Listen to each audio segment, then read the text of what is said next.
Can you do that again for me? The red dye. Red dye.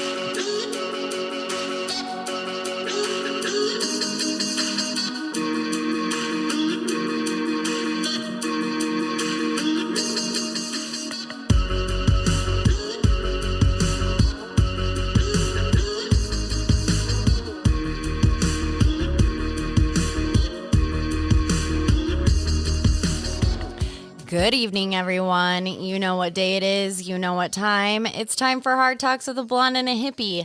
I'm your trippy hippie, Alicia, jumping on the mic from good old Utah, here with my co-host, Your favorite blonde, Sarah.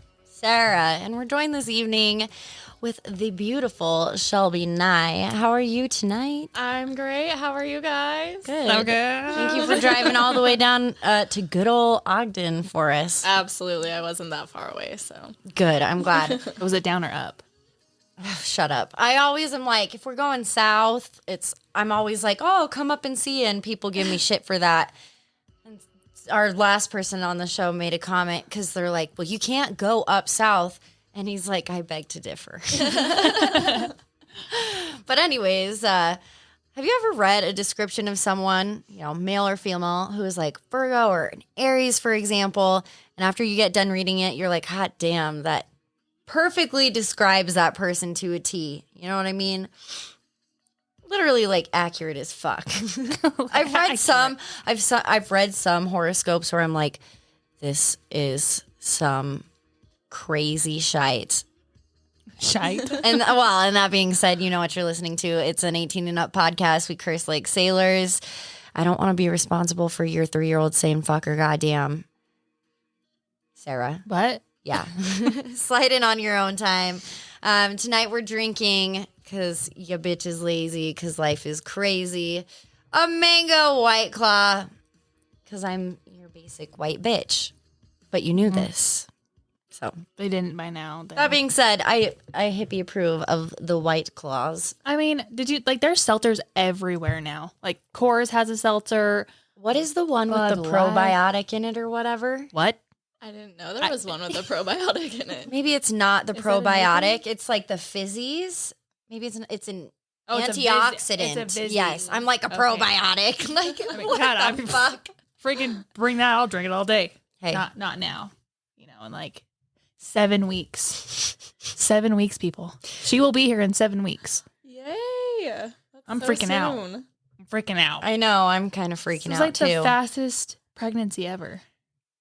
I'm glad that you say that, being the person who's like going through Pregnant? it, because I feel like it's been the fastest pregnancy I've ever witnessed. Everyone's like, it's gone by really fast. I'm like, I know, right? Usually everyone's like, it goes by so Can I fast. tell you something? So we were wish you on would. an episode with Dre Rocca from U92, a local radio station here in Salt Lake City. What's up, Dre?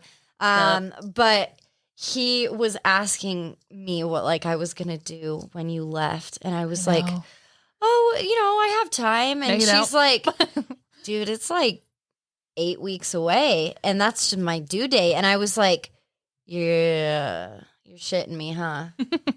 I was like, well, maybe I need to figure that out. But I forgot where I was initially going with that with Dre. What were you talking about before that? 7 weeks. Fastest pregnancy ever. Oh, yeah. Okay. So someone fucking emailed into the show, right? And they were like, why does Sarah only announce big things on other people's podcasts? And I was like, what do you mean? And they were like, she literally announced her pregnancy on a 27th Hour podcast with Junior Hammond. That's true. And then they were resonating with Turner syndrome, that your daughter might. Yeah, you brought that up on that podcast. Oh, maybe I did. See, it wasn't me, it was her. Oh, no. Well, yeah. Well, no, so totally fine. I'll talk about it on this podcast too. It's just I wasn't the one to bring it up on that podcast. Before you go, I thought that would be interesting for, some people who might not know a lot about it. Yes. I But would love to talk anyways, I just recently found a new love and interest in delving deeper into the history and background of the zodiac and astrology. So that's why I wanted to ask Shelby to come on tonight, because she knows a hell of a lot more than I do. And you just recently launched your very own website called the Bad Witch Club.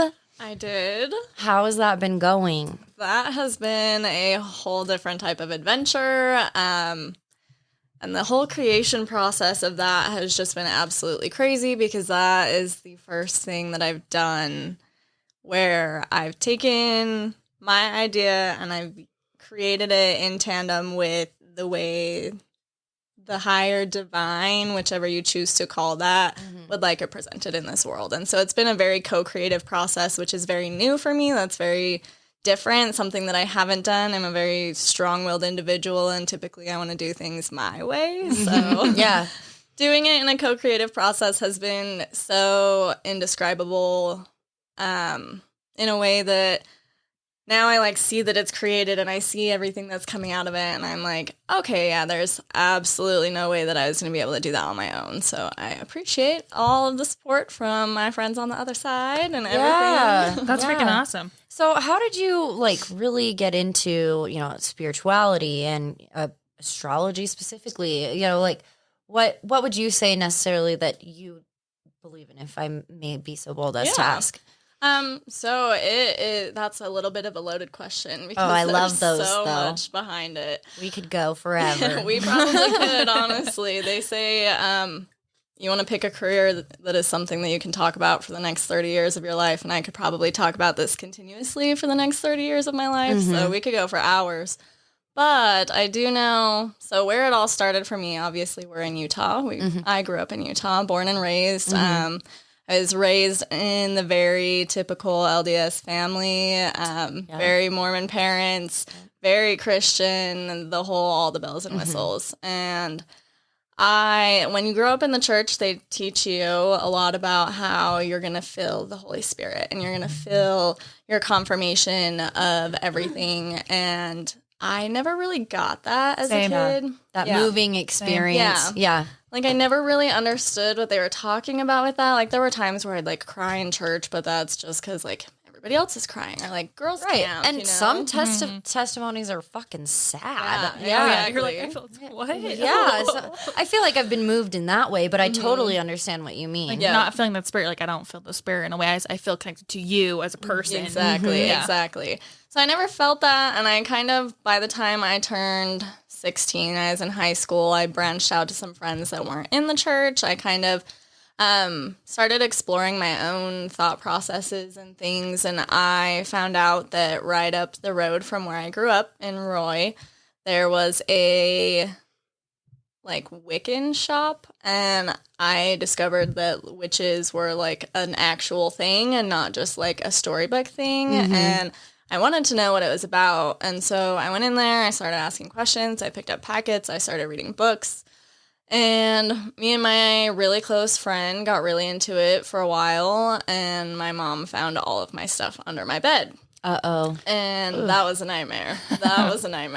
She threw it all out, told me I was never to look into it ever again, never to look it up. Like, that was of the devil. That was absolutely Satan. Like, definitely not something we were supposed to be associated with. And I just kind of, left it at that. And about a year later, when I turned 17, a friend of mine introduced me to astrology, in which I had no idea was connected to witchcraft in any way. I just was like, oh, this is interesting. Well, and I feel like most people don't realize that. It's amazing. Exactly. It's so, and especially now where it's so, mainstream with the sun signs, and it's so out there all the time. Like, people are just like, oh, it's something really fun to get into. It's fun to look at. Like, the horoscopes are cool. They're pretty accurate.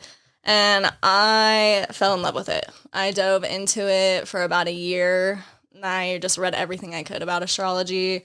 And then when I was 18, I kind of, the typical, you turn 18, you move out of your LDS parents' house, and you just kind of go off the rails. And I was on the party train to nowhere. To jump down Alice's rabbit hole. Oh, absolutely. Oh, I love it. On more than one occasion, and it got really wild. And this is where I fully attribute divine intervention coming into my life, because I did end up getting arrested about 8 months into me being 18, and that was a really difficult experience. Girl, I feel I got arrested about 8 months into being 18 Yeah. over some stupid shit.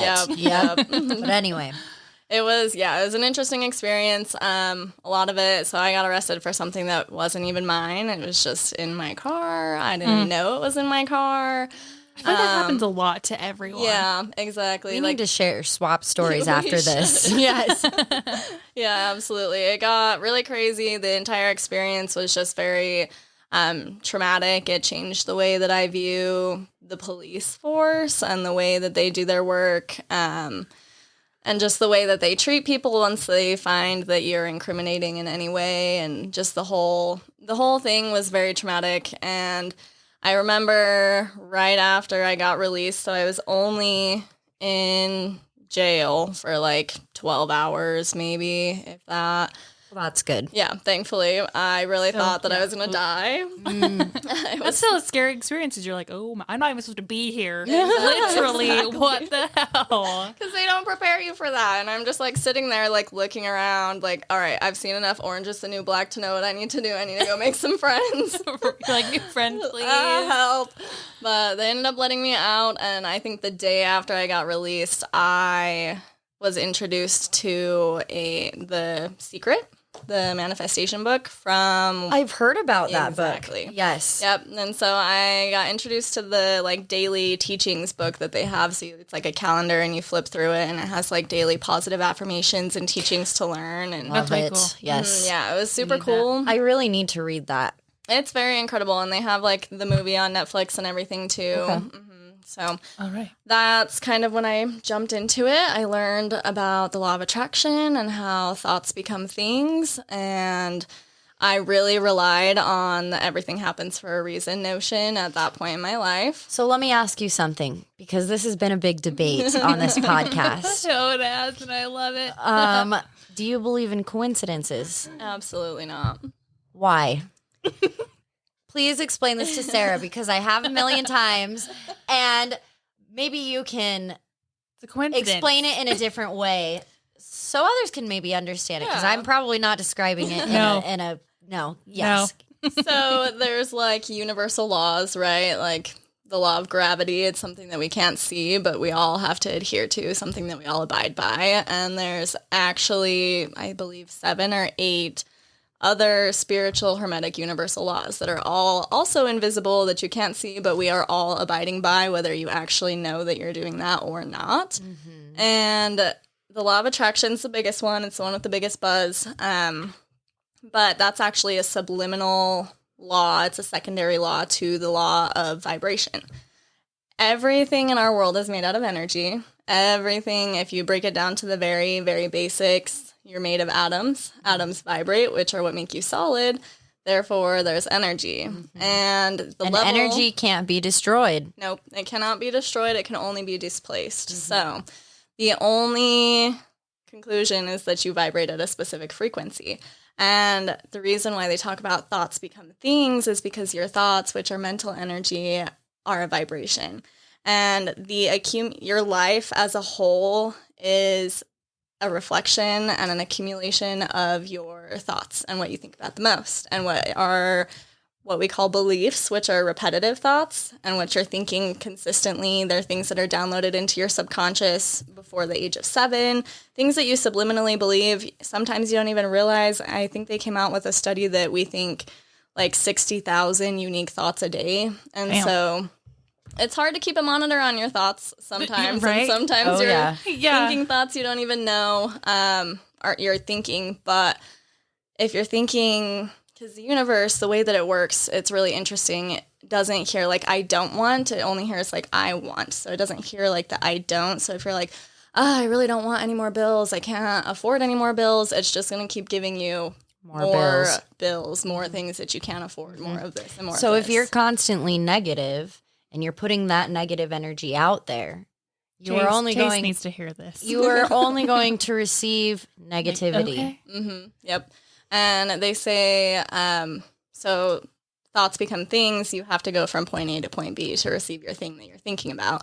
And you go through, like, just as if you were driving a car from point A to point B, you have to make specific turns. You have to make, like tire stops, you have to fill up for gas, sometimes things that you won't see. And so you will go through experiences in life that you haven't thought about. So you might wonder, like, oh, well, whose thoughts are those? Mm-hmm. They're not really anybody's thoughts. They're just getting you from that point A to point B from the thoughts that you were originally thinking about. Mm-hmm. So that whole everything happens for a reason was a huge, huge thing for me at that point in my life, to the point that I actually got it tattooed on my leg in Sanskrit, because it was like the one phrase that I could hold on to. Because when I got arrested, I lost my job because I got arrested.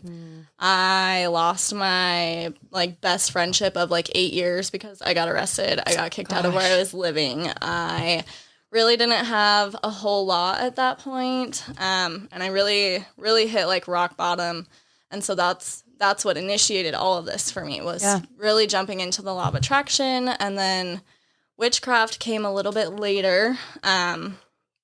This is a really wild story, so some people I love it already. Look at me. I'm so excited. You can get right up there too. Awesome. If you want to. Well, yes. Let's go, Yes, sister. you do. Get into it. Because I'm ready for this. Yeah. I'm so excited. It's very woo-woo, very esoteric, and I really almost checked myself into a mental institution when this happened, because I was so scared. But I remember I was working at Wayfair just up on 12th Street, like 2018, I want to say, and they have this big creek that runs along like the back of their parking lot out there, because it's by a park. And I was sitting out there on my lunch. I was sitting by this pine tree. It's like October, so it's like Halloween season. Yeah. The veil starts to bend, and it's like the pine tree's dead. All the reeds in this river are like dead, and I'm like scrolling on my phone, and I just happen to like glance up for like half a second, and I see this woman standing in front of my car with this like dark, long hair in this white dress, very pale looking, just like looking at me. And it took me like a half a second, and I like took a double take, and I looked up and she was gone. And I like knew I had seen something. I knew, and I really was like, I'm losing my mind. Like, I'm going crazy. I don't know what's going on. And it had me so shaken up for like 3 days, and then Understandably so. Sure. Like, I'd never seen anything like that before in my life ever. Like, and it was just absolutely crazy. So by the third day, I was like, you know what? I'm just gonna Google this image that I saw, because I just Google everything, and So much easier. Yeah. it's just the It's best. just nice. And so I decided to Google it, and I typed in exactly what I had seen, and I see this like Tumblr blog post come up. And so I was like, all right, whatever, like, first thing, let's read it, let's see what it's about. And I, like, click on it, and it, like, loads the screen, and it's this, like, exact image of what I saw. Pine tree, reeds, everything I down literally to a T. have chills, because Yes. I just imagine, like, this scene out of a horror movie where, like, she crawls out of the fucking computer screen, or she was, like, actually really there. Like, you just pulled up the image and she just pops up in your room. Yeah, it was so interesting. And so I was like, oh my God, like, this is literally exactly what I saw. Like, what is this? So I start reading, and it's about the Greek goddess Hecate, and she is the goddess of witchcraft, the goddess of the dead, the goddess of the underworld, like sick. all of this stuff. And so I just had this just knowing, like, all right, this is my next step that I need to take. This is where I'm going, and that's where it all started. Didn't you say that you went back and looked into your family history, and you have witches in your bloodline? Yes. So that's crazy that it found you. It is really crazy. Meant to be. Like, Literally. nothing happens For a by reason. accident. Exactly. No, well, that was not a coincidence. Okay, I will take that one full on. That was not a coincidence. Yeah. That was supposed to happen. Yeah. That was something, it's very, I believe that to the soul of my core, and that's actually why I went looking back into my genealogy, because I had a feeling that there was something there. And it's interesting that you bring that up, because that actually led me to something entirely different that I'm now pursuing newly that not a lot of people know about. Oh, tell me the tea. Yeah. So as I was looking back, when I found my genealogy, it goes back, I want to say like the 1700s to Durham, England, which is now a very huge, like, pagan central. Like, they have pagan pride parades every year and everything, and so they really celebrate that specific belief system. That's dope. And the ancestor that I found that lived there actually immigrated there from Scotland. And so I dug a little bit farther back into it. And it was absolutely crazy the way that I found this out, because I started feeling like I was kind of being called to by Freya, which is a Norse god. Mm-hmm. Kind of the same way with Hecate, except I didn't see anything, but I just had a lot of just strange occurrences that happened over the course of like the last year. And it finally clicked for me like a month ago. And I was like, oh my God, I know who you are. I know why you're here. Like, I understand what's going on. So I started looking into Norse mythology. And after that, I found out that I had ancestors that were in Scotland around the time of the Vikings.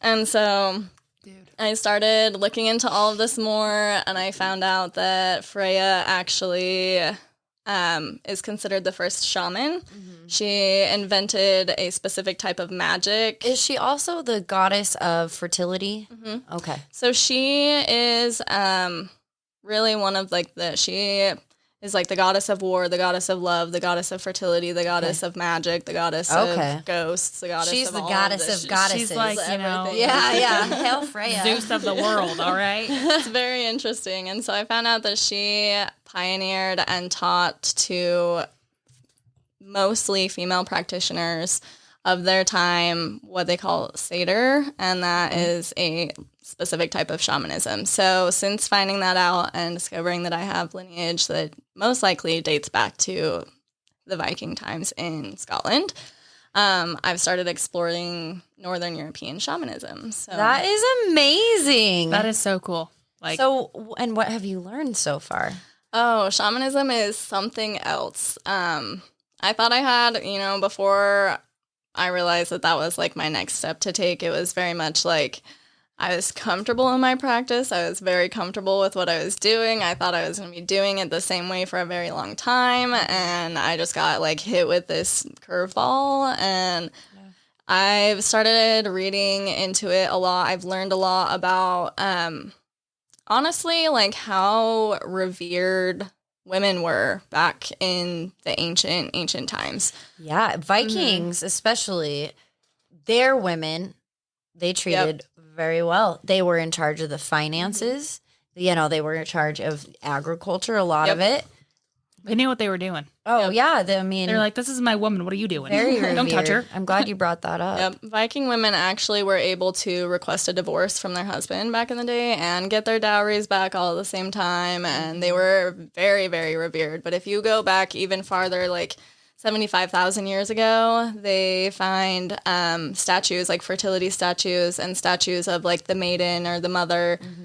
And they're all depicted as plus-size women also, which is also really interesting. So it's kind of, I'm a big advocate for women's rights and the abolishment of the patriarchy growing up in the church. Yes. You see a lot of the patriarchy there and the way that it impacts young minds and young women especially. And kind of just going back and digging into the history and the culture of this and realizing that patriarchy and this like oppression of women and this like devaluing of women is only like 2,000 years old. It's very, very new. They've always very much valued their women, and their women have been the primary practitioners of shamans for a long time. And you look at like satyr, for example, most of them were female practitioners. Occasionally, there were male practitioners like Odin, which is another one of the big gods in Norse mythology, is said to have plucked out his eyes to have a different perspective, to gain a more feminine view so that he could then practice the magic of satyr. Wow. Damn. Yeah. He was committed. He was very committed. And so the word that they use, and I cannot pronounce it because it is such ancient language, I would butcher it, but the word that they use for male practitioners of satyr is, by translation, a more feminine version of a man. See, and that's amazing. Plucked out his own eyes so he to could get the perspective of a woman. That's awesome. What does that say? I want to be married to a Viking. The bar should be much higher. Right. Though.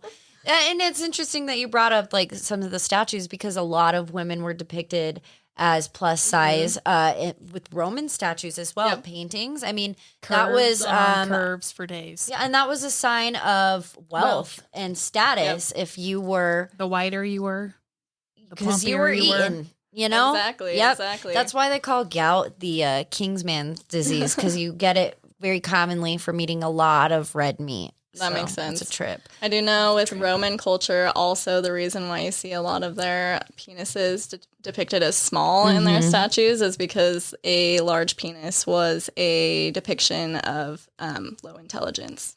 Oh shit! Oh yes, I That's fucking awesome. love that. They're like, we don't want that. That's too big. You're stupid. Too pump chump, man. Shit. But anyway, like when you say when you practice, what do you do typically in a regular? What would you call it? Session?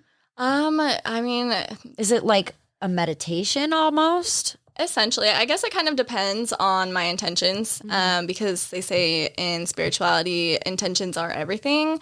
Having a specific intent or a specific thought that will create a thing is everything. So it doesn't really necessarily matter the tools that you're using or whether or not you're particularly like super great at what you're doing, but the intention is everything in that moment. So if I like my whole morning routine, is centered around like it just kind of depends. Like my morning routine, I wake up, I typically will make my coffee, sit down, write my gratitude list for the day because gratitude is one of the highest vibrational feelings you can feel. So it sets you up for a great day. I set intentions for the day on what I want to see, what I want to experience. And then that's typically how I start my morning. But if I'm doing like shamanic sessions, it is very similar to a meditation. It's called shamanic journeying. Ooh. And essentially the way that works, which was new to me also about a month ago. So I'm definitely still practicing, but they talk about how there are different levels of reality, different levels of like the world that you can go through, which is a little bit like different. Waking consciousness? Yeah, kind of. So it's like a shamanic journey has a lot that goes into it.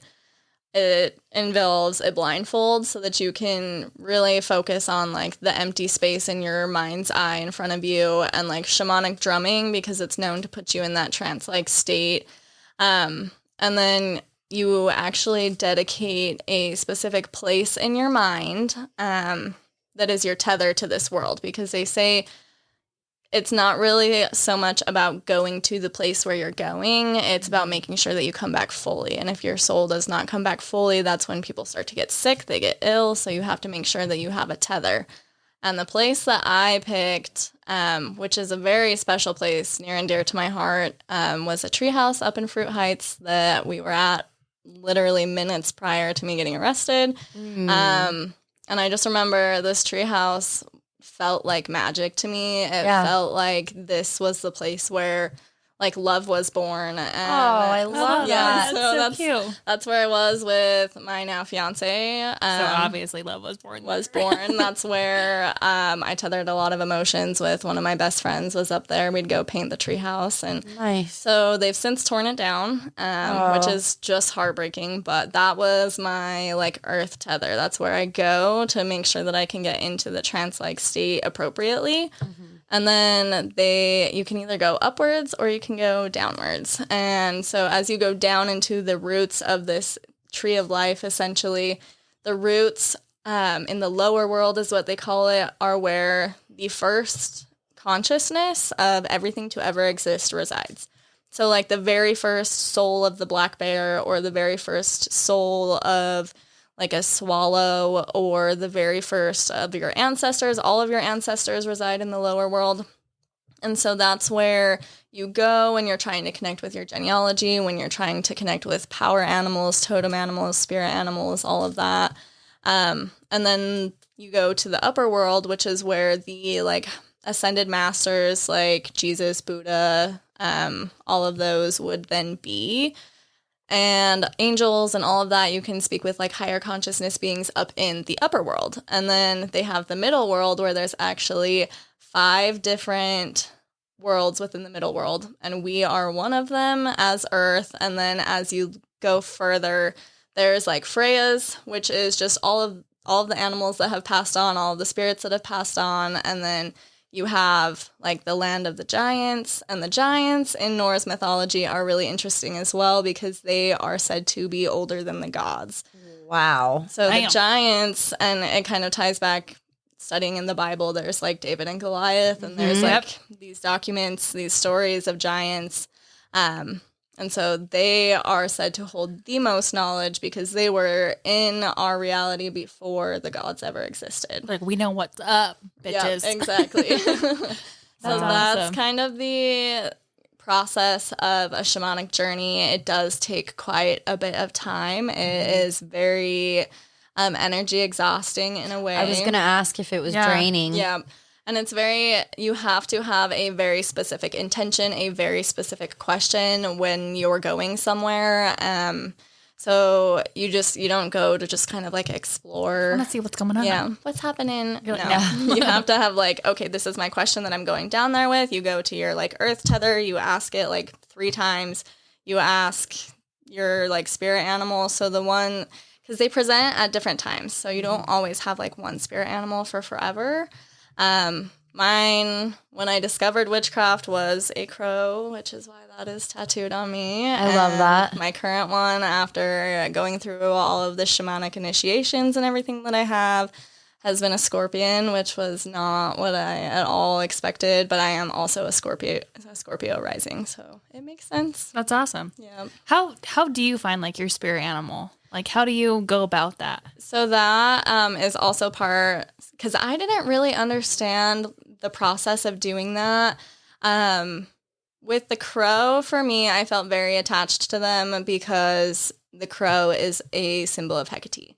And so I was really invested in her at that time. And she was my patron goddess for probably, I think, 2 years. And every Halloween within those 2 years, so twice, she would just pop her head in at my house and I'd see her for a second and say, hey, and then I wouldn't see her for another year. But that's kind of how I decided on this one, was I'd see a crow and I'd be like, okay, I feel aligned. I feel like I'm being reminded of my purpose here and like what I'm supposed to do. And I feel good about that. So that's where the crow came from. The scorpion is a totally different story because it's a totally different process. But I went to the lower world in a shamanic journey with that was my intent, my question of what spirit animal could help me the most in this time. And you just kind of, you ask your question when you get down there and you just wait to see like what reveals itself to you, what kind of tends to follow you around a little bit more. And, you know, I was like, maybe it's going to be like a dolphin or like, Okay. Yep, exactly. Yeah. Like I had like an idea of maybe what it could be, but they said to go down there with no expectations. And so I just kind of like sat and watched, and it was a scorpion that came up, and I was like, all right, that's cool. And this was shortly before I launched the Bad Witch Club. And so I started kind of diving into what the scorpion as a power animal represents. And the scorpion is a representation of dedication and self-discipline and being strong for yourself. And I, being a Gemini sun, as I am, I like to start lots of projects and never finish them. So I was like, all right, well, I see where you're coming from with that. Let's get it on, I guess. Yeah. That's awesome. I really, so that is just an amazing experience, it sounds like. How often do you do this shamanic journey? Or practice I guess it just kind of depends on the week and kind of how much time I have. I know this last couple weeks have been absolutely insane because my fiance and I now have our own apartment together. Our roommates have moved out, so it's been absolutely crazy. So I haven't had a ton of time this week, but typically it's like once, twice, maybe even 3 times a week if I have the time. A lot of times I like to do them in the bath because that is where I had my alone time. Now, because we have a 3-bedroom apartment and there's only 2 of us. Yeah. That's where you're most relaxed, I feel like. Exactly. But I have all these plans because we now have the master bedroom that we'll share, and we each get a room. Mm-hmm. And so he'll get his video game room or whatever he wants to turn it into. And mine will become my office, or like my Zen den, as I like to call it. I love that. I need a fucking Zen den. think we all do. Yeah, right? Oh. I like that. But when did you discover this gift of yours? Oh, goodness. See, it's really interesting. That's also a bit of a loaded question. I'm really good at delivering You those. are. You are so good at it. I like to unpack a lot of things at once. Exactly. Yes. It makes me curious about what else is in your chart. Mm. I want to know what your ascendant is. We'll get into that. We'll get into it. Yeah, absolutely. So I know looking back, I've always kind of been sensitive in that way. I didn't actually come to understand really. It's been like a growing process. Like through all these years, I've kind of just like understood a little bit more where my gifts lie, where I can feed into it, like understanding my astrology better and even my human design a little bit better, to know like based on like the planetary alignment and like all of these energy centers in my body, like what am I like the most gifted at? But it's like I've uncovered those and I've kind of unpacked that now, and I can see the influences in my life on where those played a part. I tend to be very clairaudient, which is like I hear my messages more than I like see pictures, which is also interesting because if you like close your eyes and you like envision an apple, like can you see an apple? Yeah. See, I can't.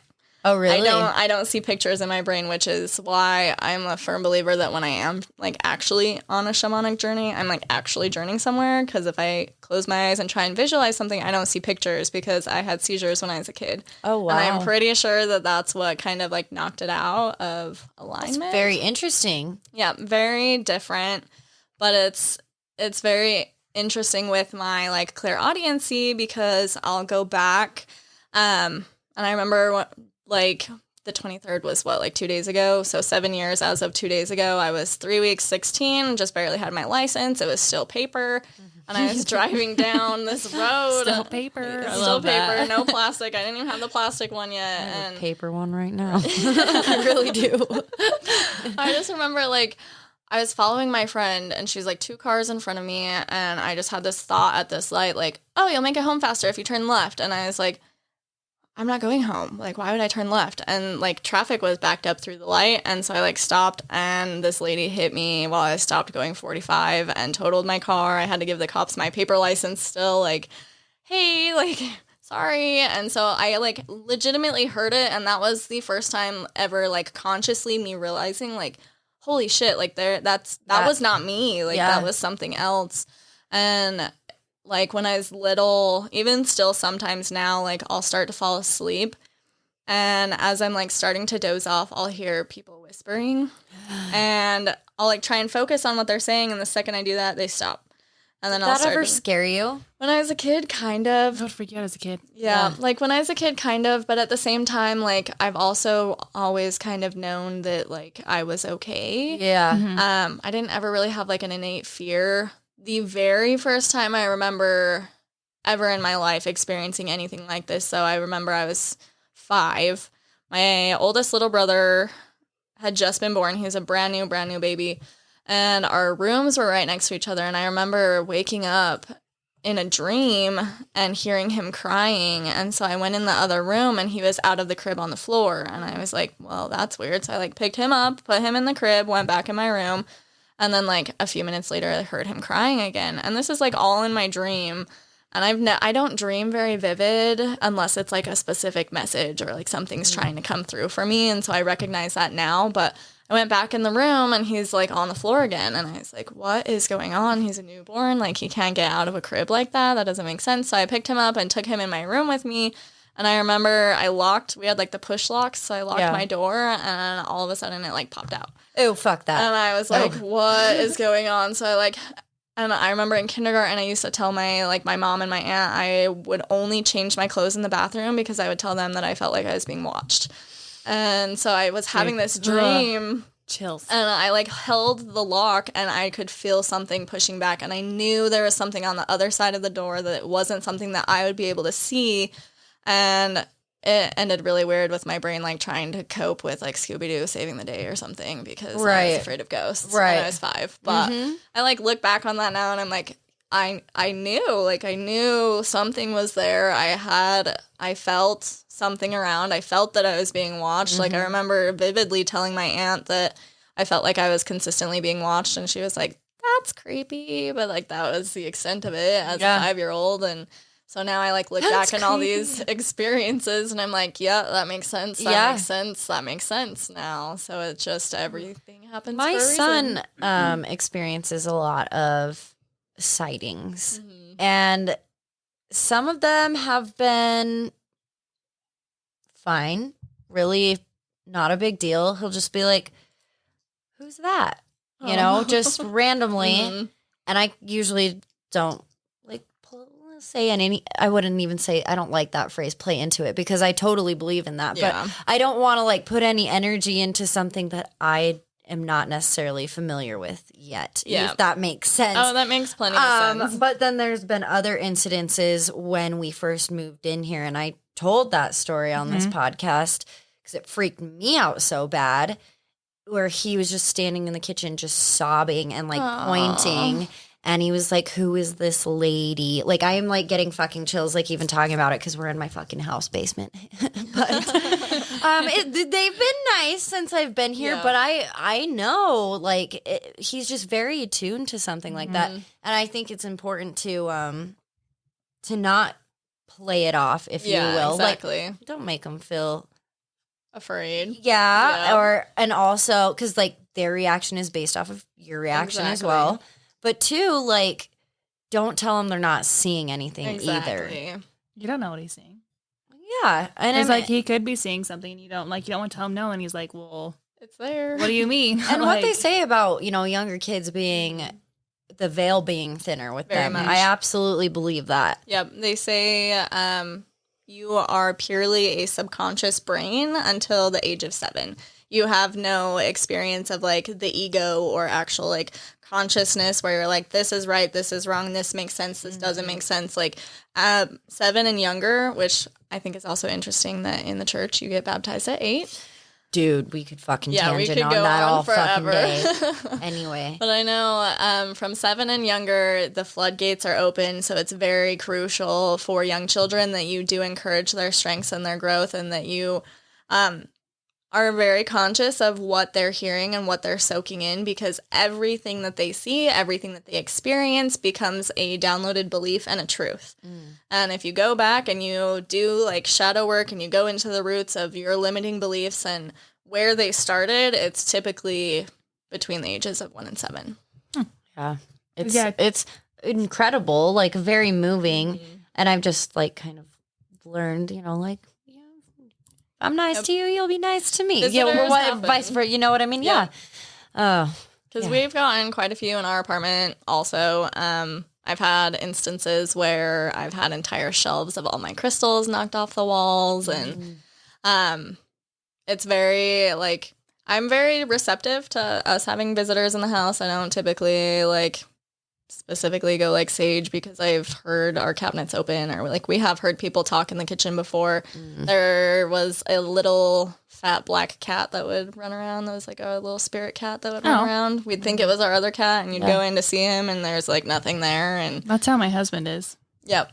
He's always bringing something home, I swear. It's very interesting. It's very important also when you do have visitors like that. I've learned to set house rules and like visitor rules with them to let them know, like, I'm top bitch in this house. I don't really care if you're gonna knock shit off my walls. I'm gonna sage the fuck out of you and you can get out of my house. But if you want to be nice and you want to play nice, you're welcome to stay here as long as you want to. Leave my shit alone. Stay the fuck out of my bedroom, and we won't have a problem. Don't hurt me. Yeah, exactly. Don't hurt me. Because I think like there's such a big misconception around witchcraft. Spirits, ghosts, you know, fuck, dude, I was ruined at the age of 7 because I watched The Exorcist. And I tell ya, I have seen it as an adult, because when I tell people that the movie that scarred me for life was The Exorcist, they're like, oh my God, that was so terribly made. It's so old. Have you seen it again? I'm like, I was 7. And then they're like, oh, okay. I was like, yeah, don't you remember her fucking masturbating with a goddamn crucifix? Yeah, that was fucked, okay? But I seriously think there is, I seriously I've never seen that. I think I will. You've never seen that movie? I don't recommend it. But anyway, I don't play with that. That's just there's a big stigma about, every visitor that you might have is gonna, Is a paranormal demon. activity your ass, and that's not always the case. Yeah, it rarely is, honestly. Yeah. A lot of the time, they're just they're just there. They're just there, yeah. Because, like, we were living with my aunt one time, and, like, even my aunt said, she's like, sometimes you'll hear the lady that lived here before.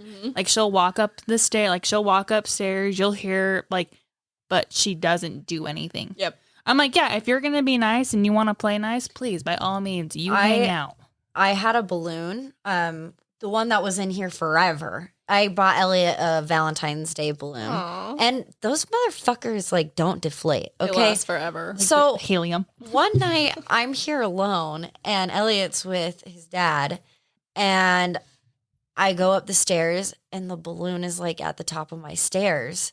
And I was like, what the fuck? Okay. Because it was like downstairs in my living room, like up in the ceiling in the corner by my couch, above my couch. Okay. Okay. All right. You remember this.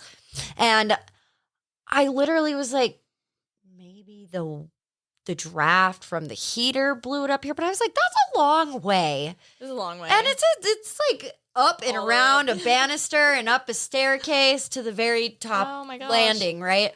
So I'm like, okay, a that's nice little weird. breeze. Yeah, that's weird. So I just kind of moved it to the side by my towel closet upstairs. And then I wake up, around 2 a.m., can't sleep.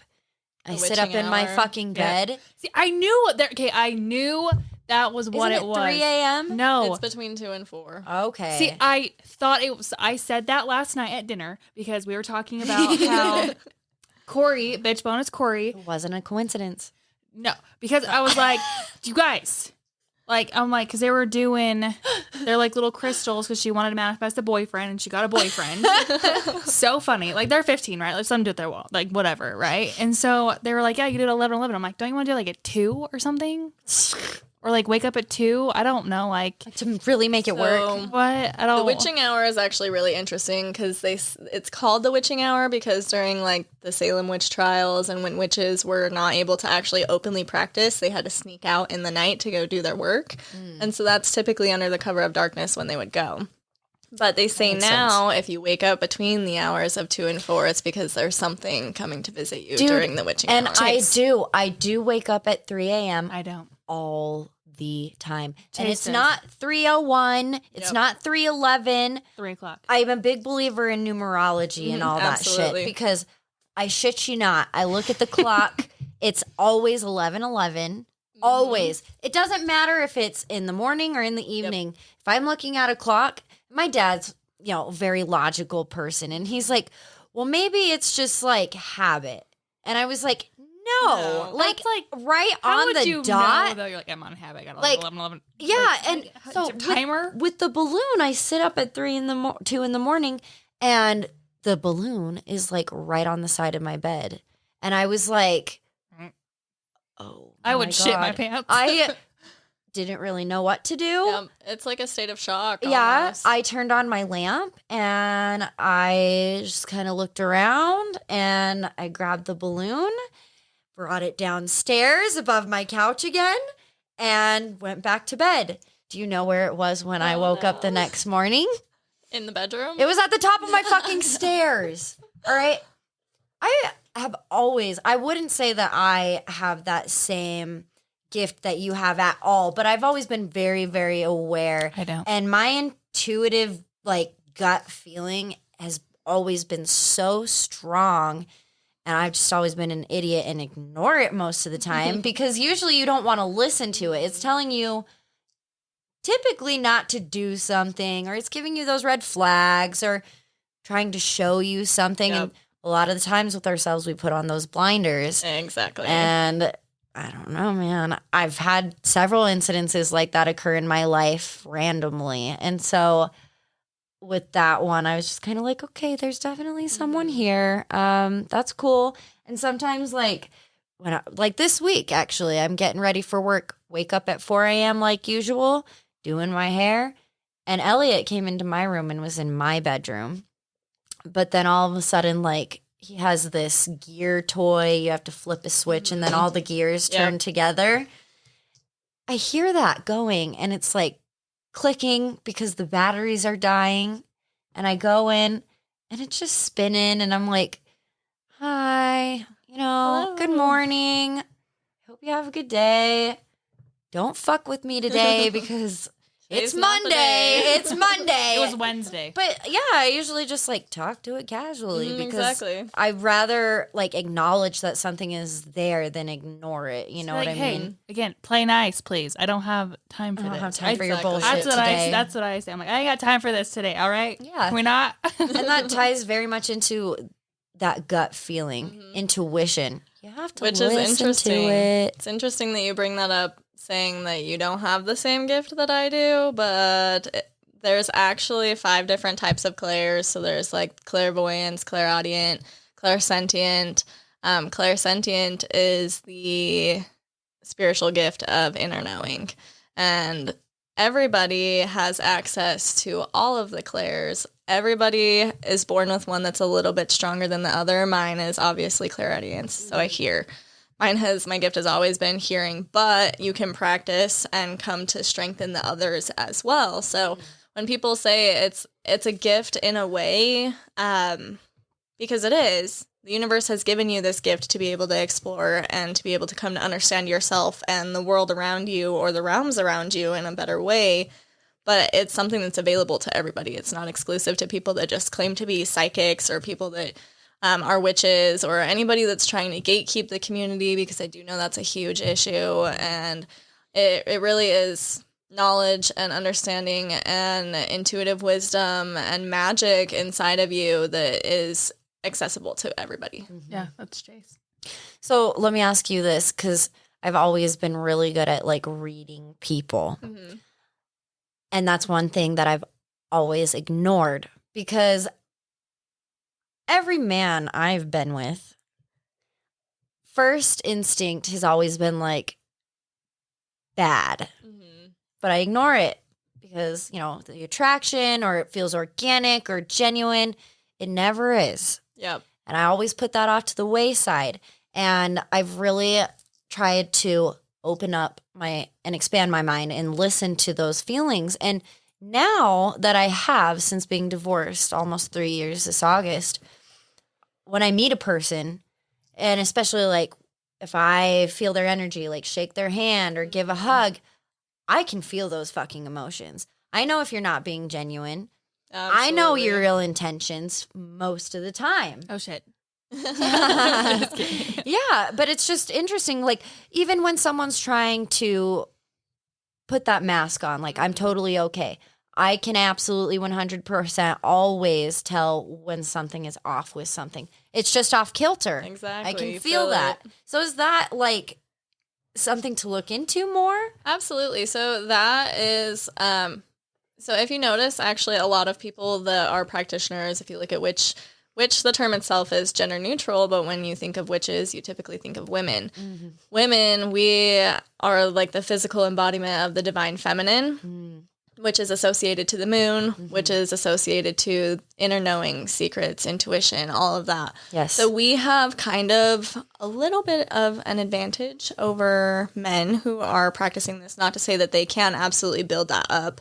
But if you notice, like, we obviously live in a world that is patriarchy based, and men are the like physical manifestation of the divine masculine, which represents action and assertiveness and all of these qualities that, especially in the workplace, a lot of employers look for. Right. So they have the upper hand in that, but we have the upper hand when it comes to intuition.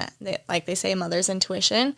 Something that has existed for eons and forever, and it's something that kind of comes as a natural gift to women, but that is being familiar with energy and understanding vibration. Even if you don't feel like you understand it on a conscious level, there is some type of inner knowing and inner remembering and understanding of the way that the body vibrates, because every emotion is a vibration.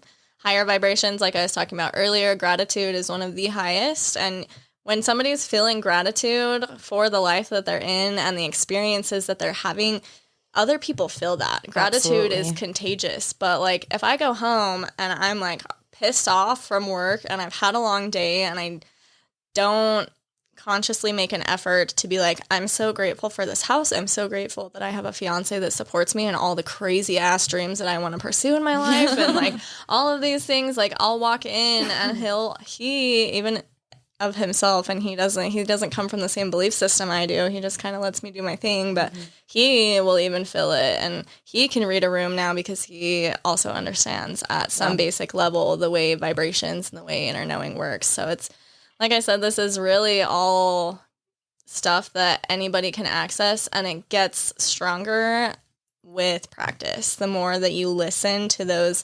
intuitional cues and things, the stronger that it's going to feel. And I remember that was really weird for me at the beginning to start like acting on those intuition cues that I was getting because I couldn't tell because I'm diagnosed with panic disorder also. So I couldn't tell if I was just like, oh my God, the world's going to end tomorrow and I'm like being anxious, or is this like an intuitive feeling and is the world actually going to end? Absolutely. And so they say, I don't know, I'm sure you guys have probably heard of pendulums. Yes. You can turn your body into a pendulum itself. So if you are asking yes or no questions, because that's what pendulums are. Is this the sway test? Kind of, not necessarily, but like when you're asking these yes or no questions, you know, like you have to see with the pendulum which way swings for yes, which way swings for no. So you ask it like obvious yes, like is my name Shelby, and you'll watch which way it swings. Right. You do that in your body and you ask these questions, these obvious questions. As you're playing with the pendulum, notice where you feel it in your body. If it's an intuitive yes for me, it's right heavy in my gut, right in my solar plexus, which is where creativity and feminine energy and all of that is centered right in your solar plexus. If it's anxiety, I feel it in my chest. My chest starts to feel really tight. Or it feels like this rising feeling coming up from your sternum. Yes. Exactly. So that's how I differentiate between the two on like whether or not, okay, do I need to actually act on this, or is this just something that my egotistical mind is making up to try and protect myself? It makes me nervous because you did that on my belly to see if we were having a boy or a girl. That's true, but we were wrong. It's a girl. I mean, But there's between like a blood test and 3 ultrasounds, I'm making sure. I'm like, I better be a girl. quintuplet check. Oh my God. If it's not, I'm not going to cry. It would just be a shock, and his nursery would be would be poor kid. Pink. It would just be a girly. Are you crying? No, I would just feel bad for him. He'd have to come home in like a girl outfit with like a girl like car you're about to seat. cry. Yeah. Oh, fuck. Because if I have a boy, then it's like, I bought all this girl stuff. So the poor guys have to like, we'll have to like buy a couple, like I'll just buy a couple boy outfits now. You're freaking me out. Well, and two, there's this sway test. My grandma used to do this all the time. It's very similar, except without using a pendulum, your body physically becomes one in the sense that you stand with your arms to your sides, you take 3 deep breaths in and out, you clear all your intention, and you ask a very specific yes or no question. Is my name Alicia? And you'll feel yourself pull forward. If it's not Alicia, you'll sway back. And then you get into specific but more, detailed questions. Am I having a girl or a boy? Well, that's not necessarily a yes or question. You're like, am I having a girl? Yes. Am I having a boy? Yes. Yeah. So you could always try that. You guys should try that and then email into the show and, see if it really works. Because every time I've done it, it has worked, and it's a trip. It really is. I'm just going to wait and pop it out and see what it is. Because you really don't know. No. Until you like really literally, but I mean, like the blood test, is that not like really accurate? And with Turner syndrome, you have to be like, with it, it's basically you're missing a chromosome. Yeah. You can't miss a Y chromosome and be a boy. So that's valid. So I think I'm pretty sure. I think we're pretty positive. 100 and I'm 99% sure now. Right. 99. I was 100%. Now I'm 99% sure. But I think this just goes to show that astrology goes way beyond, just reading a daily horoscope or a manifestation. I in a newspaper or on the gram. I love my daily manifestations. I mean, don't get me wrong, but I mean, astrology used to be treated as a science. Absolutely. During, the lifetimes of Galileo and Isaac Newton and even beyond that. And it wasn't until, the turn of the century almost where a lot of people made it taboo and made it into a pseudoscience. And I think my biggest question has always been why. I obviously, I've heard it so many times, like the logical man will say that it's vague enough that you could project yourself to really, adhere to that message and make it personal to you. But I've had some tarot card readings where I have had 2 of the same fucking cards pulled twice, 2 readings in a row, same setting. Like Serena, who we've had on the show, who you know very well, did a reading, and I had a 7 of Swords or something. So, I don't remember exactly what it was, but it was 7 or 6 of Swords. And then Logan did a reading for me, and he pulled the exact same fucking card, totally different deck. Damn. It was astonishing. And these are big decks, fam. Yeah, 72 cards. 72 cards. I mean, let's be honest. It's a, 1 in 72% chance of you getting the same card from a different person, from a different deck after they've shuffled. Well, I'll even shuffle sometimes and be like, that doesn't make sense. Let me reshuffle and I'll get the same cards after the reshuffle. Yeah, or when you're shuffling, some cards literally will jump out at you. Yep. That's how I do the majority of my readings is I'll shuffle until they pop out. And astrology, it's really funny because you were talking about it being a pseudoscience and how you can project your, it's so vague.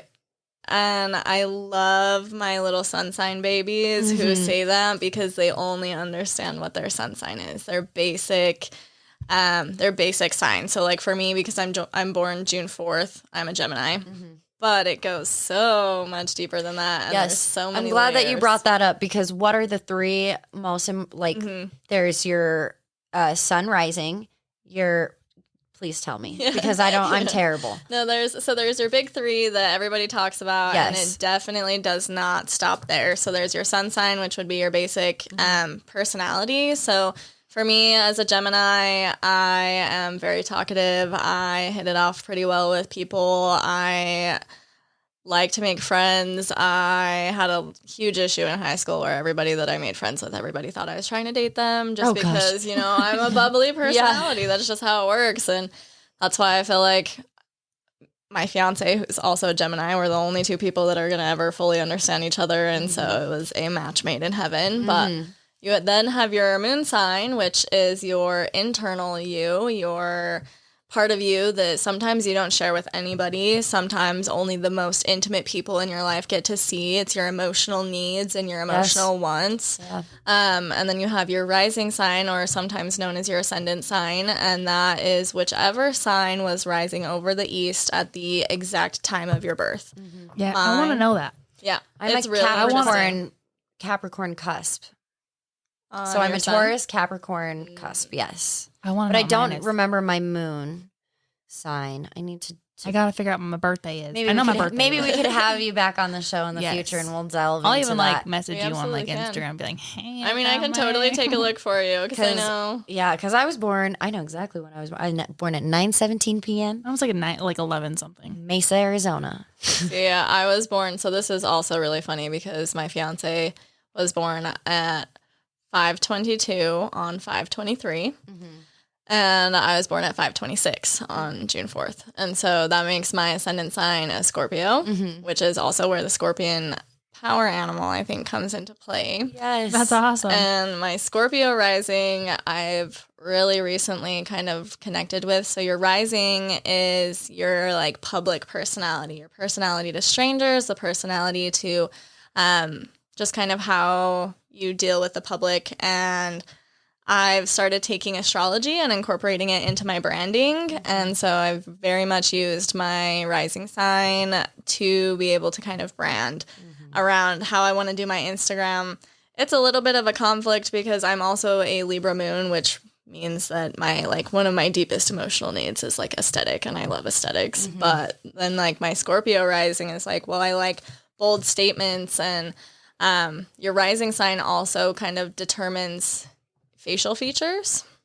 So Scorpio risings are very prominent brow bones, very deep set eyes, usually kind of a darker complexion or olive skin tone, and every single sign has something like that. And then as you get farther into astrology, you have a sign for every single planet in the solar system, and each planet represents something else. And because Scorpio rising is my rising sign, it's in my first house. And once you get in the houses, it just gets deeper. But like Pluto, because Pluto rules Scorpio, Pluto is my chart ruler, which is something I identify with a lot as well, because Pluto is the planet of death, the planet of destruction, the planet of transformation, the planet of change. Very much Phoenix energy is what Pluto is. And in my lifetime, like my very first funeral I ever experienced was my grandpa's when I was 5, and my great-grandma passed away shortly after that, which was around the same time that I had that crazy-ass dream. Yeah. And then I was a CNA, and I helped over 40 people pass on to the other side. So death has been a big factor in my life. And it's not something that, like, I tell people all the time, like, I'm not suicidal and I don't want to like die, but I'm so curious as to what's on the other side, because I've helped so many people go there, but I have no definitive knowing of like what's actually over there. So, where am I sending you? Like, I just have to know. And that's way cool. I like, yeah, because bitch bonus Corey, she did this like 2 years ago. And she went to someone in like Moab that did this, and she had her whole chart, and she was like, this is your house. This house is clean. This house is like what you need to work on. This is like your rising. I'm like, I want to know that. Tell me what the houses mean. So the houses it's just a whole other layer. Like I've been doing this for like 7 years now, and I still don't know everything there's to know about astrology. But once you have kind of grasped the concept of what your planetary alignments mean, and so I have a stellium in Gemini, which means I have 3 planets in the sign of Gemini. So my sun, my Mercury, and my Mars. So the way that I communicate with people is very much Gemini, very talkative, I'm like a lifetime learner and all of this. But once you get into the houses, it is very interesting, because like your first house is essentially kind of like your sun sign, your identity self. And the planets that are in that house, because they section the chart, so it's like a circle. Your chart is a circle. If you're looking at the charts that are like table charts, they're very good for beginners, but if you're trying to look into houses or anything that's deep astrology, you won't get it in those table charts, because you have to have like the mathematic chart of it. But I believe every house is like 30 degrees, and there's 12 of them. And each house represents a different aspect of your life. And so, like, the first house is, like, your identity and yourself. The 12th house is, like, secrets and chaos and all of these things. So it's kind of just, like, another layer of kind of the same energies of the planets. Okay. But then you take account for which planets are in what house. Gotcha. I have 3 planets in the Gemini stellium in my 8th house, and your 8th house kind of represents like tradition and like inherited finances and things like that. So part of the way that I'll eventually make money, according to my chart, has to do with like me building traditions and me like inheriting money from some form. I will not claim to be an avid chart reader. That is not my job. I like to teach people about this. I like to teach people the basics. I like to help people grow with me as I grow. So I won't ever claim to know all that there is to know, because there also is so many different branches to witchcraft, so many different practices. There's like 8 different styles of reading astrology charts. There's like tropical, which is like backwards almost from how I read it, which I can't even remember the name for the regular one. There's like whole chart reading, which is how you look into like specific years. Like I'm 23, which makes this my like this year, this like solar return birthday for me. The year of me being 23 lies in the 12th house. So I'm going to experience all of these things having to do with my 12th house of my chart because I'm 23. Okay. And so you go into there, that's like whole chart reading. There's chart readings where they can pull your chart and help you find things that you've lost. And wow. there's like, it's very, very detailed. To call it a pseudoscience, I feel like is ignorant. Yeah, you're dismissing. Like, I literally have a textbook that's like 4 inches thick of just information on astrology and how to read it, and I've like never made Bible size bitches. Yeah. All right, yeah. It's like a good like textbook, like Jeez. College textbook, and it's absolutely crazy. So for people to call it a pseudoscience and that there's no basis just tells me that you don't know enough about it to understand. I think it is like expand your mind. It is like the coolest thing ever, though. It is, and I mean, so cool. There's so much you could learn. I mean, there's so many rabbit holes you could fall into. You gotta be careful. Yeah, really though. I mean, the information is endless, and absolutely. I mean, you can take it however you will, but I mean, why not? You know, why not believe in something bigger? Yeah, I literally was talking to somebody last night. He's a mathematician, and he was talking about how he proved mathematically that there are other planes to this existent physical planes. We cannot see them, but there are 13 planes. This has been mathematically proven. I swear to God. And he's like, it's incomprehensible for our human brain to wrap our mind around it, and yet it has been mathematically proven. So to say that there's nothing beyond this, like I said earlier, energy cannot be destroyed. Once we die, it's not just the end there. Energy has to go somewhere else. Mm-hmm. And so that was probably the best answer I ever received because, you know, we were having some hard talks and he's like, ask me anything you've never asked me before. I'm like, all right, you believe in God?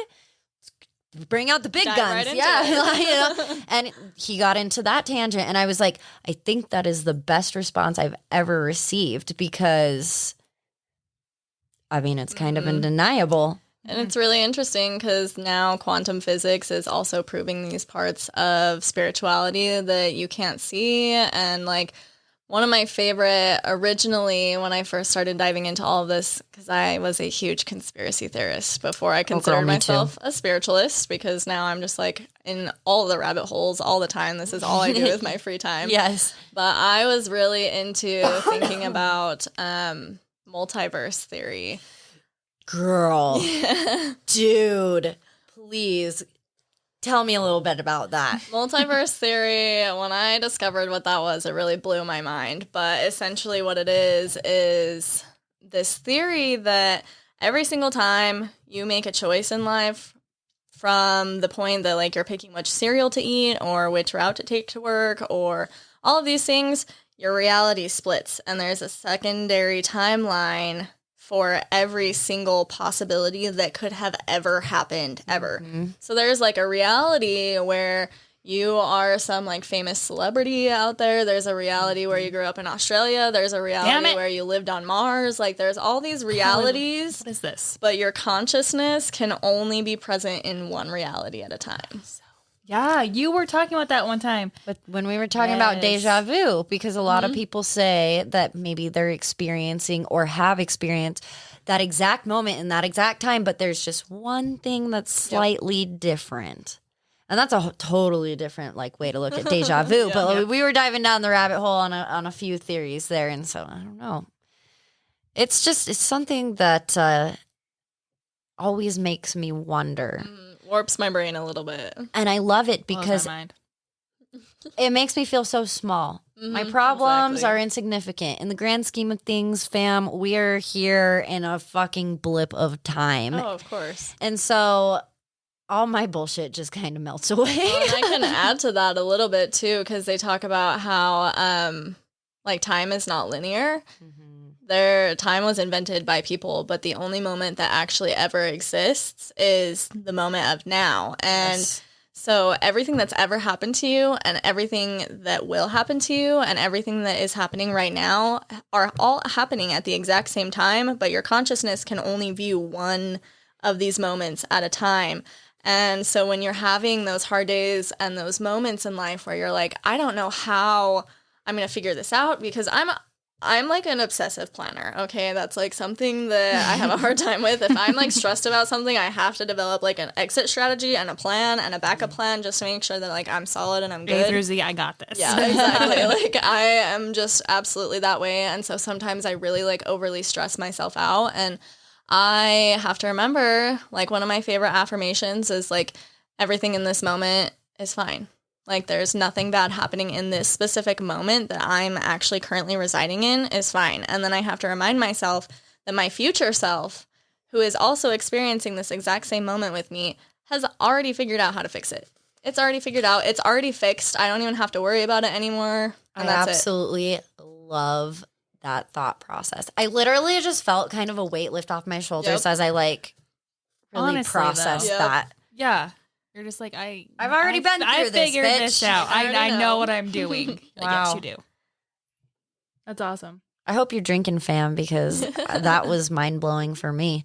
And I'm going to use that in my everyday, self-care meditation and to procure my headspace, because anxiety is rough. absolutely. And yeah, I mean, that's very helpful. It is probably one of the most groundbreaking thought processes I've brought in. It just very grounding. Mm-hmm. And essentially what it is it's like, because they say a lot of the reason why you don't get your manifestations a lot of the time is because you're standing in your own way. Mm-hmm. And a lot of that comes with obsessively thinking about what could possibly go wrong and worst case scenarios, which I am totally guilty of.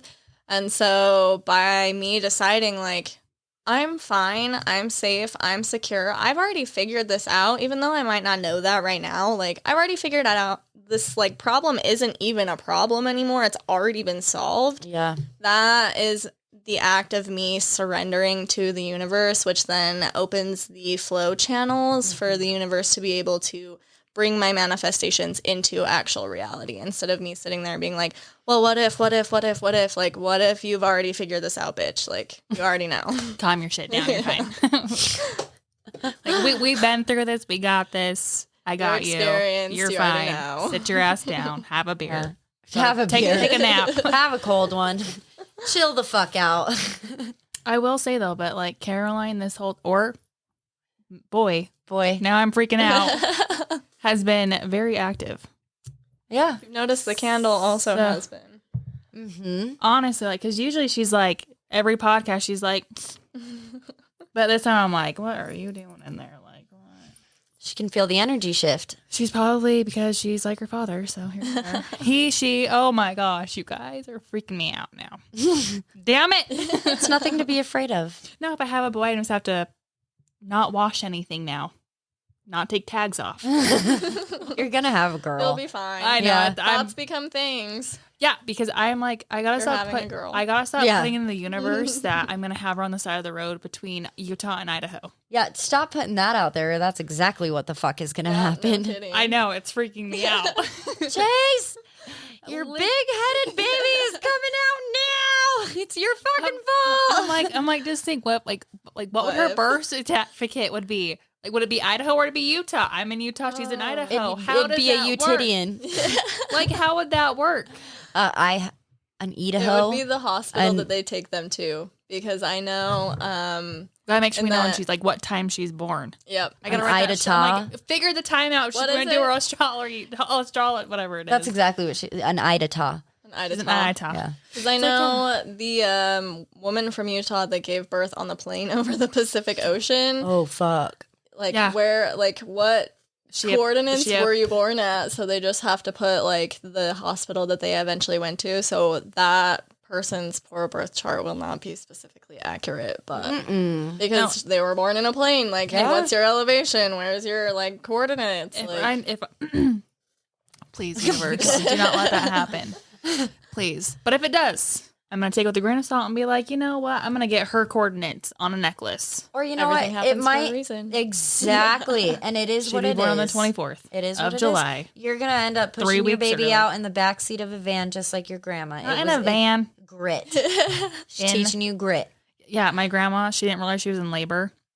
she thought she ate too many like Christmas chocolates, and she's like, I don't know if I'm in labor. Arlen, we better go to the hospital. Makes it to the front door, in the car, and then has him. Graham Bell. Oh my gosh. She Sweet had lady. she had 6 kids, and she's like, I didn't know I was in labor with any of them. I'm like, How?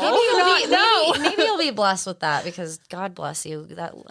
We're gonna do an episode big-headed next baby. week about expectations versus reality. I want to get Sarah's expectations of what motherhood will look like, God, I don't have any. labor, that first week home, etc. And then shit. when she comes back from maternity leave, we're gonna get Hard. versus reality. Literally, I have no expectations. Like everyone's like, "Oh, what are you gonna do?" I'm like, "Whatever happens." Like That's literally, good. Roll with the punches. everyone's like, "Are you gonna breastfeed?" I'm like, "I hope." I don't know. We'll see. She might Some not people latch. don't get milk. I might. Yeah, I'm like, she You might never not know. latch. I Yeah. don't know what I'm gonna do. That's good not having expectations. Just let whatever Because it's- happen. I'm gonna let her do her thing because we're gonna both be learning. But you can't be stressing out about it because then the fuckery will happen. Yeah. No, I'm not stressed about it. I'm just stressed about not giving birth, universe. You're just gonna be pregnant for okay. I was In like, Idaho. in Idaho.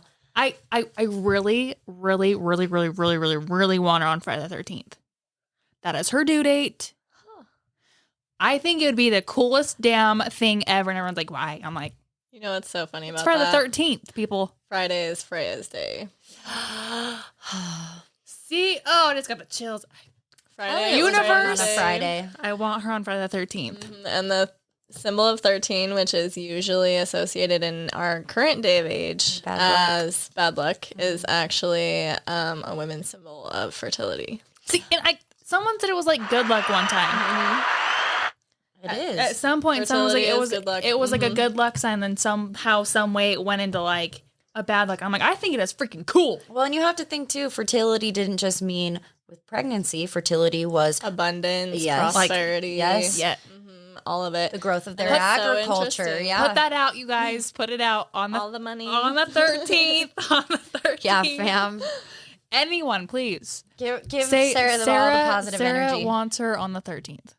Sarah wants Sarah her on will the have her on the 13th. I will have her on the We'll have her 13th All right. of August. Good job, Miss May. Coming on the 13th. Well, Shelby, I would love to have you back on in the future. I know love we to be talked on. about doing a reading this evening, but we are going to have to cut this That's okay. short. Damn it. because Ya bitches got a rave to go to. I was so excited about that. You want it? Yeah, I do. Can you do a Do you quick have- one? Do you have time? I mean, if the spirits will allow it to be quick. Yeah, maybe You'll test be the fine. waters, see how they're feeling. Let's see. You'll be. If Pull not, out the card. fine. You got time. I got time. You got like. You're fine. It's a long drive. You're fine. It's just a rape. Okay. This Well- is like life we're talking about. There might be sex involved. I Later, mean, you're so. later. You're fine. I gotta find him. What if I don't find him and then I can't get into my hotel room and then like see? And I paid for it. They all paid, but He'll yeah, always find you. I booked it. All right, It's your F buddy. He's fine. clear your energy and your intentions. I'm so excited. So what I want you to do, this is going to be, have you ever had a reading before? Like by an amateur. I mean, I wouldn't say I'm any better than an amateur, but we'll see. Well, like no, like he was just like I don't know. Just messing around or what? He was on like he would drink vodka like it was water. While he was doing literally. his reading? Yes. Oh, see? You just missed that card. It just jumped out. I saw it in the side So- of my eye. What I want you to do is just take a deep breath for a second. Close your eyeballs. I'm And I so want nervously you excited. My to hands are just- sweating. Just take a second and invite your angels and your spirit guides to sit with you in this moment to help you receive any guidance that you need. And I will do the same with mine.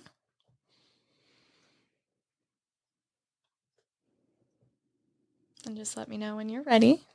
I can open my eyes. Okay. You don't have to keep them closed the whole I was time. like, I'm gonna keep my eyes closed. Alrighty. And do you have a specific question or area of life that you're curious about? Or just Do I general? have to? Is Not. it easier? I mean, if you have questions, I always ask just to make sure, but I can just ask them for general guidance. So when I do readings, Just general would be nice. awesome general Yeah, guidance. like it is. general, you know, whatever. I mean, hey, all the help I can get. Let's see. Give us some general guidance.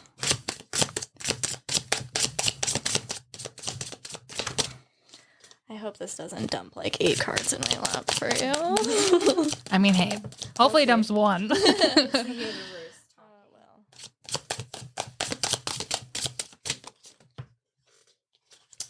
Ooh, 5 of Swords. Is that what you got? Experiencing a lot of fear right now. Yeah, I'm nervously excited, and my baby kept kicking. Oh. There we go. They're jumping. All right, so we have the Queen of Cups, we have the Ace of Wands, and we have the, let's see, 9 of Wands. Okay.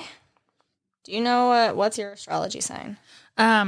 Just generally the Taurus. So I'm like May 20th, so like right on the cusp of. Ah, I see. Okay, let's see. So the Queen of Cups is really interesting. Let me just make sure that I'm reading these right because there's so many interpretations for all of these. But as we look at the 5 of Swords is also really interesting because swords are typically seen as negative, specifically 5s. So I see right now that you're probably experiencing a lot of fear around what's happening just in your life in general. So this is, are you feeling like, okay, so I'm assuming decreased social activity. Yes. Obviously, because you're pregnant. It sucks. Oh, this is also interesting. So this is the card of surrendering to the world around you. So we were just talking about surrender and all of that. So that is a synchronicity in and of itself. So this is something, this is essentially you standing up for yourself in the terms of your life. This is you taking your life by the horns. This is you surrendering to kind of essentially what the universe has in store for you. This is you letting go of that fear and understanding that I've already figured this out in the future. I've already got it. She's got it down. So that's releasing your burdens to the universe and understanding that you may feel defeated in this moment or you may feel defeated in future moments that are coming up, especially as motherhood is something that's coming into your life pretty rapidly. Yes. So that's kind of what that is relying on that version of surrender. And then we look at, your baby is potentially going to be a Leo, huh? Mm-hmm. Yep. So these are all fire sign energy cards right here. So you have the 9 of Wands. And 9s are usually really good. So let's see what this one has. So this means delay. So she could potentially be coming a little bit later in the game. 13th, man, come on. Well, technically, they said she is 5 days ahead of her gestation time. Okay, so yeah, she might be later than the average baby. The Ace of Wands, aces represent opportunities. So this is going to be an opportunity. Birth of a son. Oh my God! Are You did not just. What the hell? Holy shit. Did we get that? Did we get that? I'm like, have the chills. Oh my God. She's gonna cry. I might cry. Oh my God. So this is, the Ace of Wands is the opportunity essentially for new beginnings, good news, a creative spark, new passions, new action, new excitement. But because it is a fire sign energy, it's an opportunity. Fire signs are associated, obviously, to the divine masculine, the birth of a son, is essentially what that means. The Queen of Cups, this is so interesting. I'm freaking out. That's probably why they have the swords out. Neutral close. Oh my God. So the Queen of Cups, this is, I believe, what you will probably be walking into as a mother. And this is a mature and emotional female. She's very feminine, loving, loyal, sensitive. She's very kind. This is a daydreamer, an empath, a creative healer, a psychic. This is essentially letting you know, so cups represent emotions, and this is essentially letting you know that as you come into motherhood, to stay in tune with your intuition, to stay in tune with your emotions, and I'm thinking probably also to kind of dive into shadow work and do some of the inner work yourself so that you can set yourself up to be the best mother, to raise the best child, whichever gender this child may be. Who knows at this point? Yeah, I know, especially after all these conversations, but it's up in the air now. Yeah. I mean, shit, man. Shit. Yep. So, and I mean, it really could be. I'm glad you pointed on that, though, because you've had some things happen in your life that you probably should face and do some shadow work on. You know what I mean? Dive into the depths of the waters. Trying to think, but yeah. Heal some inner traumas. And I mean, everybody has inner traumas. Everybody has shadow work to do. It's a never ending process. I've been doing it for years and years and years, and I'm still will never be done. But as you do that, you're going to step into the best emotional place. Oh, see, I was talking about dolphins earlier.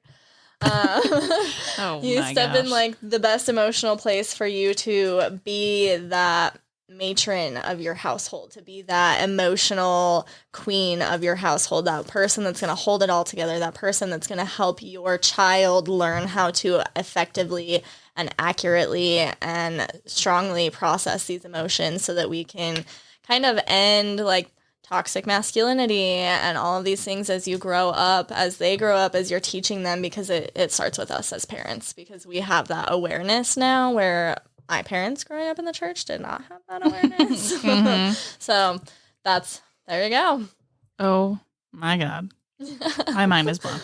I'm nervous now. I was pulling the cards and my mind's pretty blown. I did not think that that's where that was going to go at all. I don't think any of us thought that's where we're going to go. Because, well, you didn't really pull them, though. They literally fell out. Like, because the other guy, he did it. He, like, would flip them.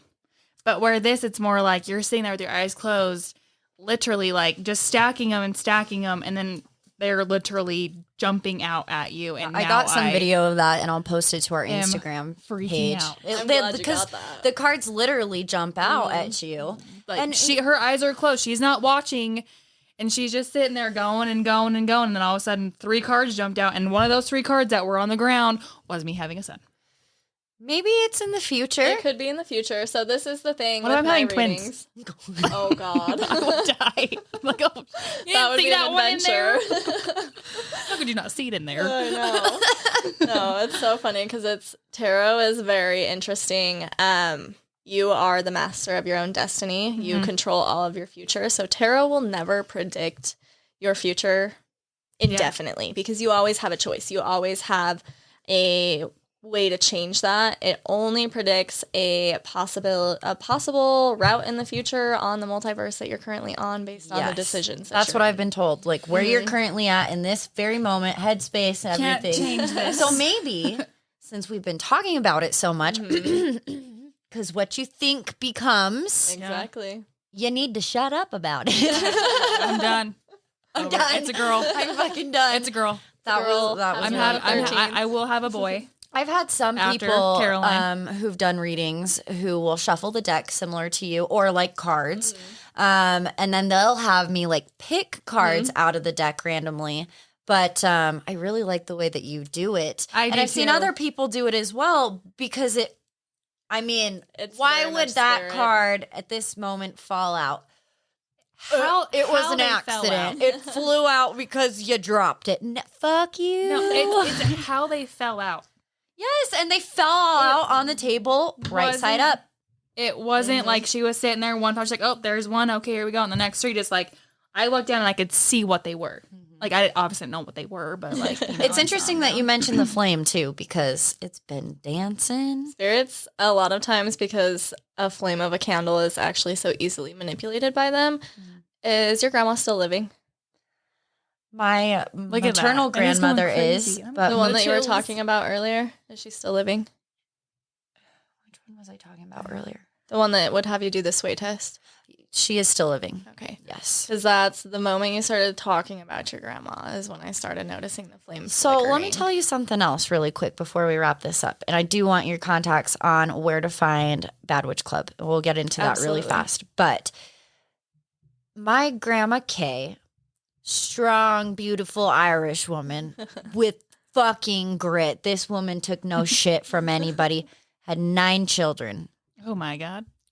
devout Catholic woman, staunch Republican, whatever. Loved the shit out of her. She's been gone now for, I believe, 8 years.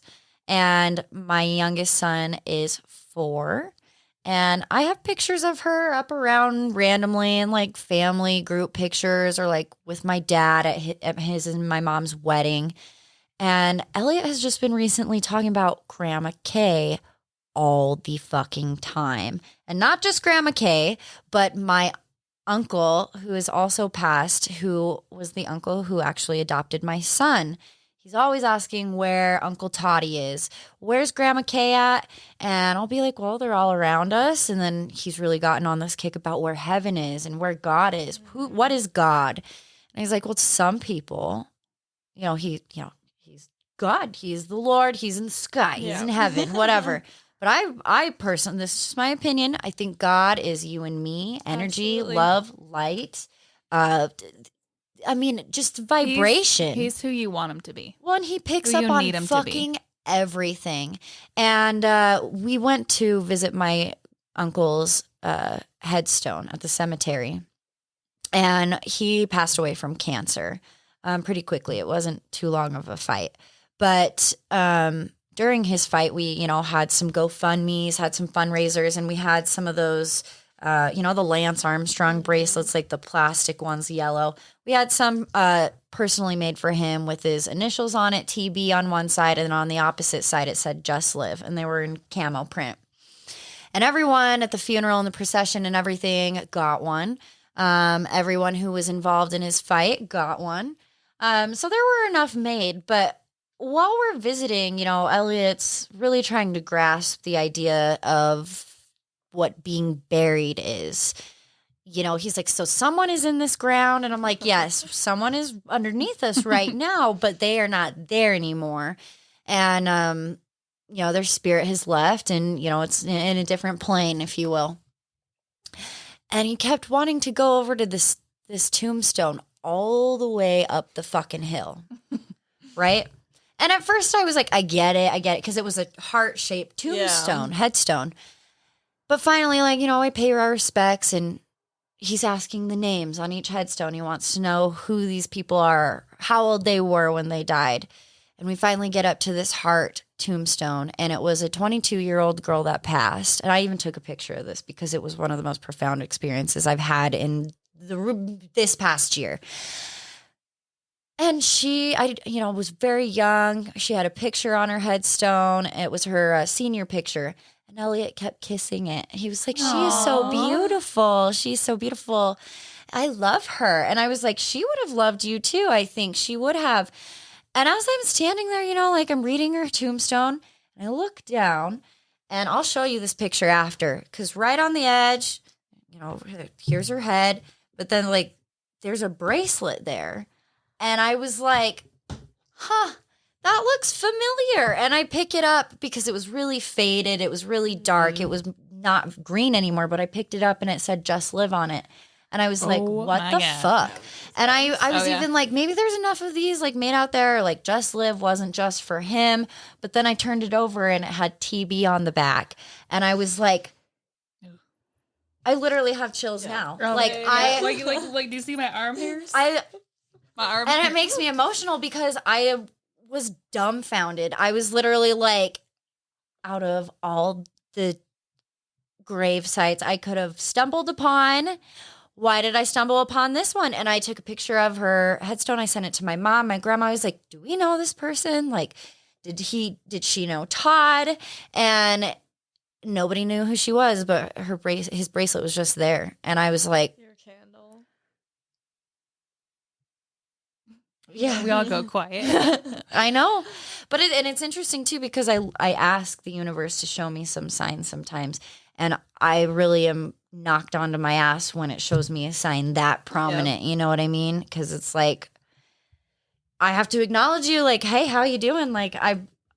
Thanks for looking out for me. Yep. It was incredible. Chills.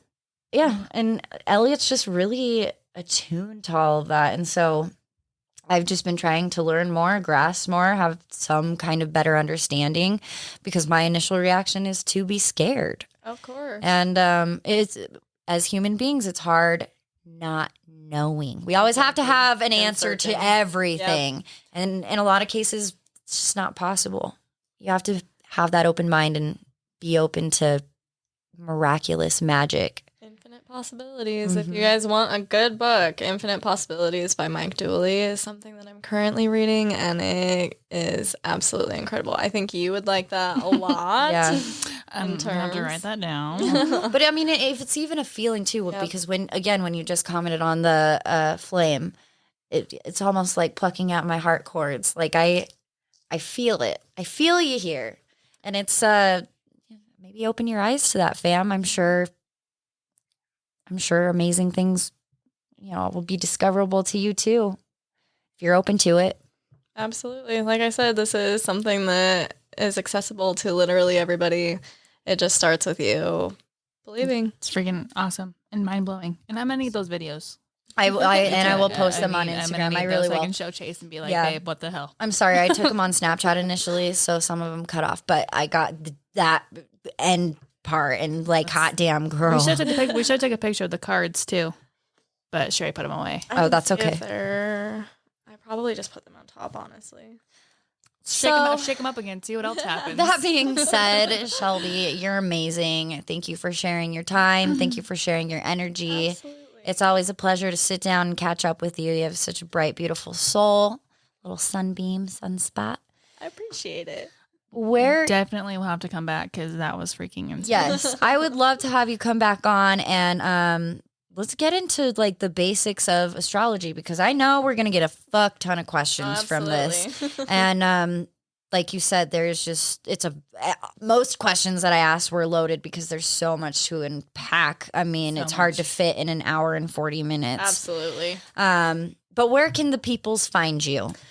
So you can find me on Instagram at shelby.nye, like Bill Nye, so that's NYE.co. You'll see all of my information on Instagram. I'll have my website linked there where you guys can access the Bad Witch Club on my website. We'll be changing soon because I am in a rebrand, so Instagram's the best. Got you. Cool. We've been there. Yeah. Yeah, you'll get past it, and it'll be She already epic. has. Well, no. Oh, that's true. You already have. Already figured out. And it's even going to be even bigger, better, and more meant for you. I honestly love that. In the moment, you're like, it's already figured out. It's already why am I happened. worrying about it now when it's already figured out? It's already done. Future me rocks. Absolutely. Thanks for looking out, bitch. I love you. We're all awesome. Fuck yes. All that being said, friends, we hope you enjoyed this episode. If you have any questions, please shoot us an email at hardtalkswithbnh@gmail.com. You can give us a follow on Facebook and Instagram at hardtalkswithbnh and Twitter at hardtalkswithb1. If you want to earn a free piece of merchandise, go on to Apple Podcasts. If you're already there, then it's going to be super easy for you. You do not need an iPhone to do this. This is the biggest question I get. Why have an Android? Great. You can still get Apple Pod. Go on there, write us a 5-star, give us a 5-star rating and a written review. It helps us so much more than you can imagine. It helps us to continue to create content such as this for you. Because we love you. Yeah, we know you love the ridiculousness and splendor that is Hard Talks. So if you do that, give us that 5-star rating and a written review. You could just say, hey, I don't really give no fucks. And then shoot us an email saying, done. I will personally mail you a never-before-seen Hard Talks piece of merchandise. Yes, you will. And Sarah will lick box. the envelope. So, oh God, Jesus. Anyways, fam, I hope you have a great week. I hope you have a beautiful night, you beautiful people. Oh. As with you, with your incredible rave. It'll be amazing. I will. Oh, guys, I got a tattoo on my ass today that said sassy. She did. I'll have to show you mine. Yes, and it's not like it's the classy sassy, not the trashy sassy. Okay, so slide out of my DMs right now with any bullshit. Anyway. We'll have to get a picture of it. Maybe. It'll be on the Insta. I don't really want my ass on the Insta. Well, you can do it to where you just take a picture of just the writing, not your whole butt. Not my whole That'd be, Yep, I'm not your- grateful for not that. your Thank whole you. butt. Thank you. Anyway, guys, have a great evening. Have a great rest of the week. Be kind. Love yourself fiercely. Be amazing. Yeah, don't do anything I wouldn't do. That gives you room for a lot. Well, I was gonna say, like, what would that be? That's the running joke around here these days. Anyways, you're incredible. Bye. Bye.